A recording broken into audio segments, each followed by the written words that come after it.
Hi guys, good afternoon. You've tuned into Moneycontrol. I'm Karunya. With me is Manisha Gupta, and as always, she's here to give us an update on what's happening in the commodities basket. Today, the cynosure of all eyes is gold and gold prices, which have rallied quite a bit. So, what's the update that has pushed up the prices? Well, Karunya, this happens very rare when you have the international gold prices currently trading below $1,800 per ounce, which is a 6-week lows. But in the Indian markets, we are trading at a 2-month highs. Two ways about it. One is the rupee depreciation, where we have seen an all-time lows yet again today at 79.11.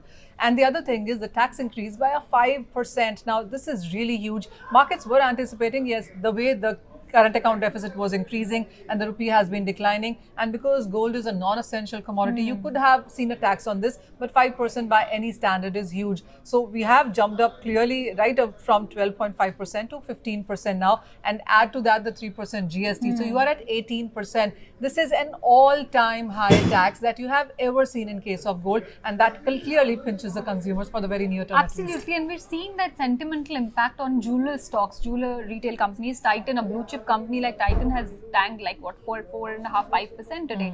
But does it really going to impact the demand for jewelry and for the precious metal, or is it just a sentimental move that we're seeing? So as of now, it is more sentimental because, for the month of May, we saw imports at 106 tons. May because it's a wedding season time, and also because it is Akshaya Tritiya and Indians tend to buy during that time. So when you come into June and July and August, some part of it as well, this is a lull period. There are no weddings. It's a monsoon season. Rural India is busy sowing. So this is a time when there are no festivals and no weddings and people don't buy. But come August, people will start buying again. And this perhaps is the right time because by then you would have absorbed these taxes as well. And as we were talking before this conversation, that whatever the gold prices are, if you have to buy, the consumers just come around one way or the other. But if we have to do a comparison of what a 10 gram of gold would cost us before this rate hike and now, how much of a differential are we looking at? Of course, 5% you've said, but in terms of value.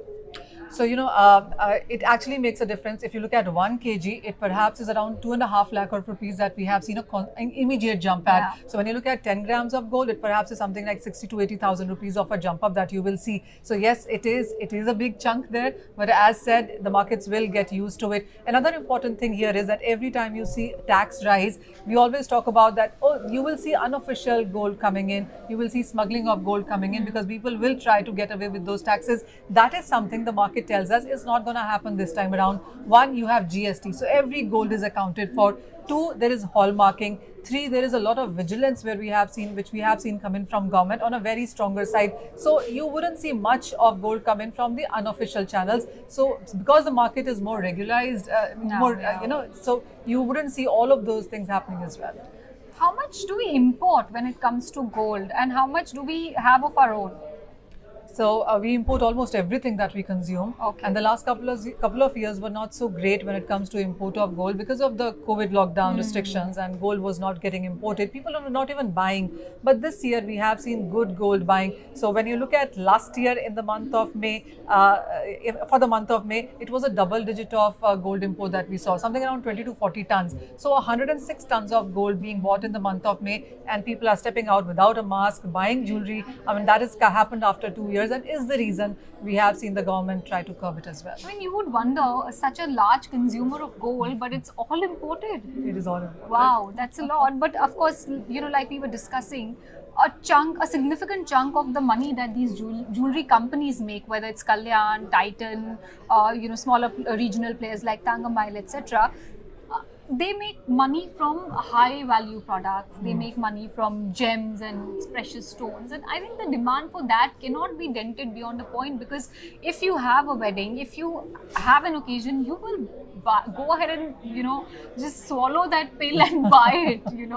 Yeah, I'm assuming we would do that too. And thankfully nothing has happened in case of silver, because markets were anticipating you would see that in case of silver as well. But your point is well taken, because in last 6 months we've seen diamond prices go up by 48%. We've seen gems and precious stones prices also jump up in double-digit percentage. Gold prices in any case on the higher side, and now you have a higher duty. So gold jewelry and studded jewelry and all forms of gold and jewelry is clearly becoming a luxury item right now. But as you mentioned, when you want to buy it and for that premium segment, it really wouldn't make too much of a difference. Aren't you glad you're married? and you're not Okay. getting married at a time like this when like prices are going through the roof. But yeah, I mean, this is what it is. Gold prices looks like gold jewelry is going to get more expensive with the added tax that the government has levied now.